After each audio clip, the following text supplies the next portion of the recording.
ஆசிய கோப்பை சர்ச்சையும் பின்னணியும். ஆசிய கோப்பை கிரிக்கெட் தொடர் வரும் செப்டம்பர் 9 முதல் 28ஆம் தேதி வரை ஐக்கிய அரபு அமீரகத்தில் நடைபெறுகிறது. இந்த தொடரில் கலந்து கொள்ளும் 15 பேரை உள்ளடக்கிய இந்திய அணி அறிவிக்கப்பட்டுள்ளது. இந்திய டெஸ்ட் அணியின் கேப்டனாக ஷுப்மன் கில் ஒரு வருடத்துக்கு பிறகு மீண்டும் T20 அணிக்குள் கொண்டுவரப்பட்டுள்ளார். துணை கேப்டனாக நியமிக்கப்பட்டுள்ள அவர் கடைசியாக கடந்த 2024ஆம் ஆண்டு ஜூலையில் இலங்கைக்கு எதிரான T20 போட்டியில் விளையாடி இருந்தார். இந்த நிலையில்தான் திடீரென எங்கிருந்து வந்தார் ஷுப்மன் கில் என்று கிருஷ்ணமாச்சாரி ஸ்ரீகாந்த் கேள்வி எழுப்பினார். இந்த தொடரில் இந்திய அணியின் துணை கேப்டனாக ஷுப்மன் கில் தேர்வு செய்யப்பட்டதை அடுத்து கடும் சர்ச்சைகள் எழுந்துள்ளன. குறிப்பாக சஞ்சு சாம்சன் சர்வதேச கிரிக்கெட் வாழ்க்கையை சூசகமாக முடிவெடுக்க கம்பீரும் அகார்கரும் முடிவெடுத்து விட்டனர் என்ற குற்றச்சாட்டுகள் எழுந்து வருகின்றன. ஏன் சஞ்சு சாம்சன் பலிகாடா ஆக்கப்பட வேண்டும்? அதுவும் கில் தேர்வுக்கும் இதற்கும் என்ன தொடர்பு போன்ற கேள்விகள் எழலாம். ஆனால் லாஜிக் இதுதான்.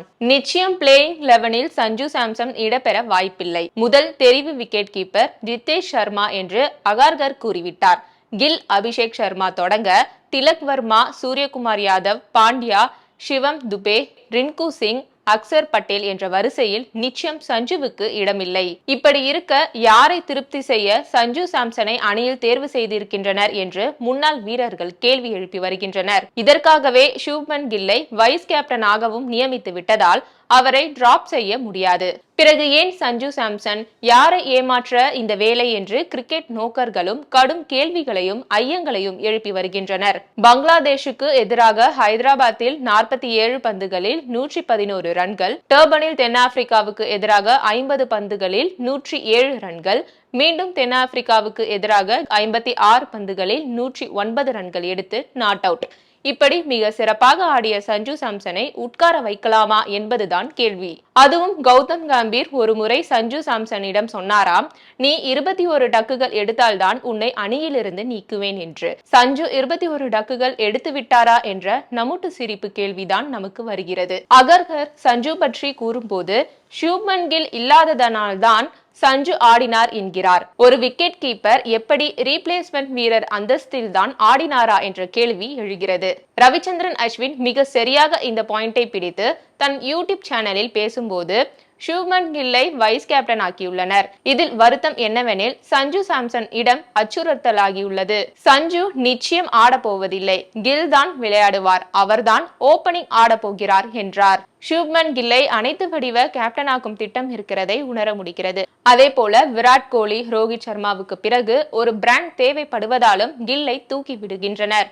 ஒரு புறம் அணிதான் எல்லாம், ஹீரோ கலாச்சாரம் இனி கிடையாது என்று கம்பீர் வீரவசனம் பேசினாலும் இன்னொரு புறம் பிராண்ட் கட்டுமானத்திற்கு துணை போகிறார். இதனால் யசஸ்வி ஜெய்ஸ்வால், ஸ்ரேயஸ் ஐயர், சஞ்சு சாம்சன் போன்ற வீரர்களின் T20 கரியர் அச்சுறுத்தலுக்கு உள்ளாகி உள்ளதை பற்றி அகர்காரோ கம்பீரோ கவலைப்படுவதாக தெரியவில்லை.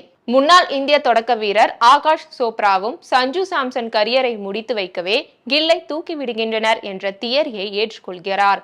அவர் கூறும்போது இந்திய அணி 3 வடிவத்துக்கும் ஒரே கேப்டன் என்ற முடிவை நோக்கி செல்கிறது. ஆனால் ஒரு தனிப்பட்ட வீரரின் தேர்வு இன்னொரு வீரனின் இடத்தை கபலீகரம் செய்து விடுகிறது. இந்த முடிவு ஷுப்மன் கில்லின் பேட்டியிலிருந்து வந்தாலும் சரி அல்லது அஜித் அகார்கரின் பேனாவிலிருந்து வந்தாலும் சரி, சஞ்சு சாம்சனின் விதி முடிவு செய்யப்பட்டு விட்டது. அவர் 11இல் ஆட முடியாது. திலக் வர்மா 1 டவுனில் வருவார். ஹர்திக், சூரியகுமார் யாதவ் இடங்களை ஒன்றும் செய்ய முடியாது. எனவே சஞ்சு பெஞ்சில் அமர வேண்டியதுதான். மேலும் அகர்கர் கூறும்போது சஞ்சு ஆடியதே கில் இல்லை என்ற போதுதான் என்கிறார். 3 சதங்கள் அடித்த வீரரை பதிலி வீரர், இன்னொரு வீரரின் இடத்தை இட்டு நிரப்பும் வீரர் என்று அகர்கர் கூறும்போதே தெரிகிறது. சாம்சன் கரியர் முடிவுக்கு வந்துவிட்டது என்று ஆகாஷ் சோப்ராவும் கூறியுள்ளார்.